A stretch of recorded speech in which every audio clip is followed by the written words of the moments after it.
आणि म्हणून आज परत एकदा सांगतो मी की जे मुंबईचा रस्त्याचा घोटाळा झालाय तो देखील लोकांसमोर आहे. या येत्या 15 जानेवारीला 1 वर्ष होईल. ठीक आहे, आम्हाला ह्याच्यात काही आनंद नाही की बघा तुम्हाला एक्सपोज केलं, बघा तुम्हाला एक्सपोज केलं, पण दुःख या गोष्टीचं आहे की ज्या मुंबईवर, ज्या महाराष्ट्रावर तुम्ही प्रशासक म्हणून बसलात, घटनाबाह्य मुख्यमंत्री म्हणून बसलात, नुसतं लूटमार करत आहात, मुंबई आणि महाराष्ट्राची सेवा करत नाहीये आणि हे दिल्लीच्या आदेशावर तुम्ही मुंबईची आणि महाराष्ट्राची लूट करताय, ह्याचं दुःख आम्हाला आहे.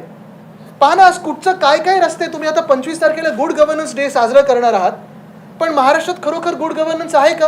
गव्हर्नन्स तरी आहे का? मुळात गुड तर सोडा, गव्हर्नन्स आहे का? MTHL Mumbai trans harbour link जेव्हा आमचं सरकार पाडलं गेलं गद्दारी करून, खोके खाऊन, तेव्हा साधारणपणे 83% हे काम पूर्ण झालं होतं. 1.5 वर्ष लागतं तुम्हाला पुढची 15% पूर्ण करायला. 1 महिन्यापूर्वी जेव्हा प्रश्न विचारला तेव्हा MMRD कडून उत्तर आलं, मला वाटतं प्रेसमध्येच आलं, की अजून 5% काम बाकी आहे. म्हणजे काय केलेलं आहे यांनी? रंगरंगोटी, लेन मार्किंग बाकी ठेवलेली. ही सरकारी स्ट्रॅटेजी असते की एखादं उद्घाटन वेळेवर करायचं नसेल तर लेन मार्किंग वगैरे बाकी ठेवतात.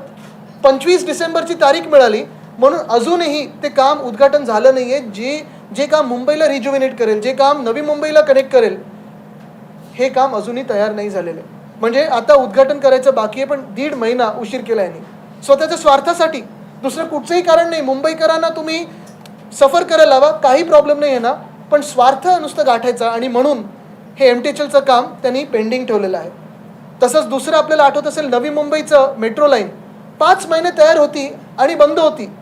आपल्याच माध्यमातून जेव्हा मी लोकांसमोर आणलं, आपल्या प्रेशरमुळे, प्रेसच्या प्रेशरमुळे त्यांना उघडायला लागलं. इनॉग्रेशन झालं नाही, पण ती लाईन सुरुवात करायला लागली. तसंच आज दुःख या गोष्टीचं आहे की दिघा स्टेशन, आमचे तिकडचे स्थानिक जे खासदार आहेत, राजन विचारे साहेब, अनेकदा त्यांनी पत्र लिहिले आहेत, हाऊसमध्ये विषय घेतलेला आहे, पण विरोधी पक्ष यांना नकोच, सस्पेंड करून टाकतात प्रश्न विचारला की. आणि आज दिघा स्टेशन हे 8 महिने होऊन तयार आहे. आपल्याला माहिती आहे केवढा त्याचा मोठा इम्पॅक्ट ते पूर्ण परिसरावर पडेल, पण दिघा स्टेशनचं उद्घाटन करायला तयार नाहीत का? तर कदाचित VIPची वेळ मिळाली नाही. उरण लाईन तशीच पेंडिंग आहे. रस्त्यात जर बोलायचं झालं तर डोंबिवली मानकोली कनेक्टर तयार आहे, पेंडिंग आहे, पण उद्घाटनाला वेळ नाही. जर घटनाबाह्य मुख्यमंत्र्यांना स्वतःच्या जिल्ह्यात हे उद्घाटन करायला वेळ नसेल तर तुम्ही इतर महाराष्ट्राचं काय सांगू शकता?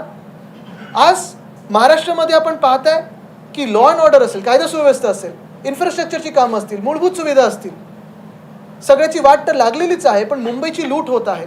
आणि तसंच आपण पाहता की गेल्या 1.5 वर्षामध्ये एक नवा FDIचा पैसा आपल्या राज्यात आला नाही. आपण नक्की गुड गव्हर्नन्स महाराष्ट्रामध्ये काय साजरं करायचं? कारण ठीक आहे, आम्ही देशात आपण पाहताय लोकसभेत आणि राज्यसभेत असेल, विरोधी पक्षाचे नेते, विरोधी पक्षाचे खासदार यांना नकोच आहेत. लोकशाही मारत आहेत, पण गेली 1.5 वर्ष ह्या महाराष्ट्रात लोकशाही मारून टाकलेली आहे. ती जीवित करायला, पुनर्जीवित करायला आमचा हा लढा सुरू आहे. तर पुन्हा एकदा आपल्या माध्यमातून या घटनाबाह्य सरकारकडे, जे कोणी त्यांच्यावर दृश्य अदृश्य शक्ती असतील, महाशक्ती असतील, MTHLचं उद्घाटन आज करा, थांबू नका तारखेसाठी. दिघा स्टेशनचं उद्घाटन सुरू करा, दिघा स्टेशन, उरण लाईन सुरू करा, डोंबिवली मानकोली कनेक्टर सुरू करा. आणि महत्त्वाचं म्हणजे पत्रकार परिषदेच्या माध्यमातून, सोशल मीडियाच्या माध्यमातून वेगवेगळे घोटाळे बाहेर काढतात, मात्र अशीच आक्रमक भूमिका तुमची दिवाळी अधिवेशनात दिसली नाही. नक्कीच, कारण आपण पाहिलं असेल हाऊसमध्ये आम्ही जे विषय घेतो खूप वेळा मांडण्याचा प्रयत्न करतो. वरच्या हाऊसमध्ये अनेकदा संधी मिळते कारण ताकद असते, खालती तेवढी मिळत नाही. पण जी काही मिळते त्याच्यात 2 तर प्रश्न मी विचारले होते, आणि त्याच्यात माझा प्रयत्न हा असतो की नुसतं आरडाओरडा न करता जे महत्त्वाचे प्रश्न आहेत, हाऊसमध्ये आपण पाहिलं असेल एक आर्टिफिशियल इंटेलिजन्स, त्याच्यावर रेग्युलेटरी फ्रेमवर्क आपण बनवणार की नाही ह्याच्यावर प्रश्न विचारला. दुसरं म्हणजे ही देखील बातमी आली होती की आपल्या देशात 80 कोटी लोकांचे आधार डिटेल्स हे लीक झाले, त्याच्यावर काही उत्तर आलं असं अपेक्षित होतं. ते दोन्ही प्रश्न मी विचारले.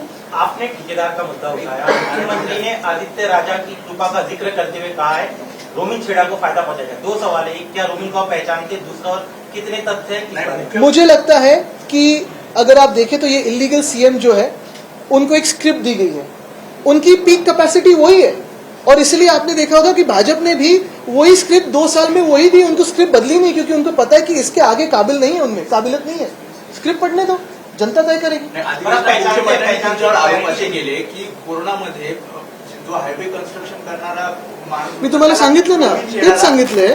पहिली गोष्ट म्हणजे मुख्यमंत्र्यांची स्क्रिप्ट दिलेली आहे, ते पीक कॅपॅसिटी त्यांची तेवढीच आहे. मागच्या वर्षी पण त्यांनी तीच वापरली, यावर्षी पण तीच वापरतात. पीक कॅपॅसिटीला आता ते हिट झालेत, नवीन काही बोलतच नाहीयेत.